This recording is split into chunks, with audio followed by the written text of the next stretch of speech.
Tutto nasce da una domanda presentata a gennaio di quest'anno allo sportello immigrazione della questura di Padova. L'uomo chiedeva un permesso di soggiorno per emergenza ucraina, esibendo un titolo di protezione umanitaria che sembrava rilasciato dalle autorità ucraine nel 2021 e con validità 10 anni. Ma qualcosa agli occhi degli agenti non tornava. Convocato per un controllo più approfondito, il documento veniva sottoposto agli esperti del gabinetto interregionale di polizia scientifica che ne accertavano la totale falsità. Non era la prima volta che il 46enne di origine cinese aveva problemi con la giustizia italiana. È entrato regolarmente nel 2002 con un permesso per lavoro, nel 2006 era stato condannato a 2 anni e mezzo per produzione e spaccio di stupefacenti e l'anno successivo anche per evasione dopo essersi allontanato dai domiciliari.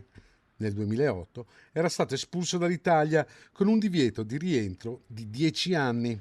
Rientrato lo scorso gennaio, una volta scaduto il divieto, l'uomo avrebbe dunque provato a costruirsi una nuova posizione regolare sfruttando la crisi ucraina con un documento rivelatosi però falso.